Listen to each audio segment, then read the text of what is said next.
Баршаңызға қайырлы күн. Бүгін мен сіздерменен тез дайын болатын әрі жеңіл күріш сорпасының рецебімен бөлісетін боламын.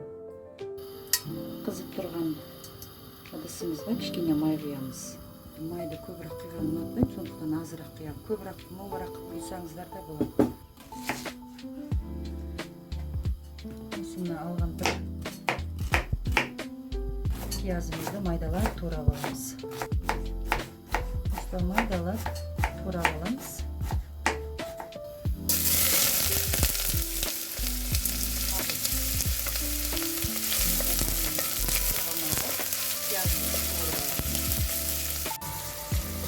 Piyazımızı kişkene kavurып aldık. Etimizi tozalap жуып alamız. Şimdi piyazımız kişkene kavuruldu. Осыған тезірек пісетін тауық етінен жасап жатырмын. Жай жылқы етінен де, сиыр етінен де, қай ет болса да жасай берсеңіздер болады. Мына тезірек дайын болу үшін тауық етінен жасап жатырмын. Қазір жаз айында дәмді болу үшін кішкене қызанақ қостым.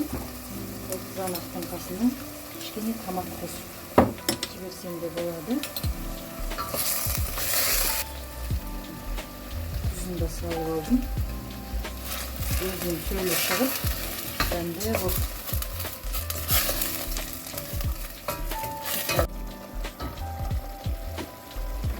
Ал етімізді қуырып алдық. Енді осыған шамамен 3 литрдей су құямыз. Осының үстіне лавр жапырағын салып жіберейін. Сорпамыз қайнап шықты.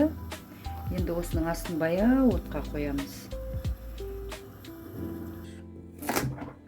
Ал енді осы сәбізімізді қалағанымызша турап аламыз. Домалақ болса домалақ қылып, қалай турағыларыңыз келеді, солай турап сорпаға салсаңыздар болады.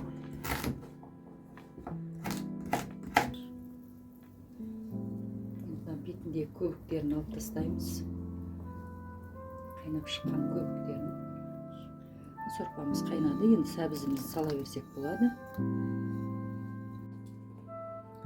Аскөктердің осындай сабақтарының турап сорпаға салып жіберсеңіздер болады.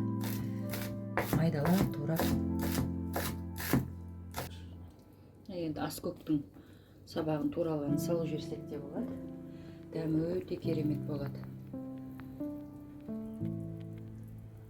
Сорпамыз әдемілеп қайнап жатыр. Енді осыған жуып тазалап алған күрішімізді саламыз. Сорпаға күріштің көп салудың қажеті жоқ, кішкене ғана саламыз. Сорпаға көп салынса ол қою болып кетеді, суының бәрі тартылып.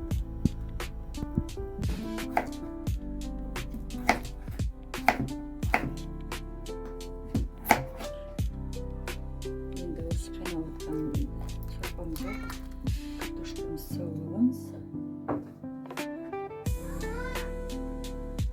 Тез пісетін картошка екен. Мына майдалап бұрыштарды турап алдым.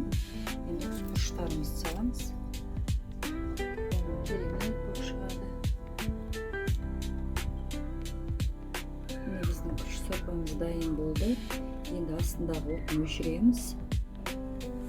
Отын өшірген соң мына біз чеснокпенен укропты саламыз.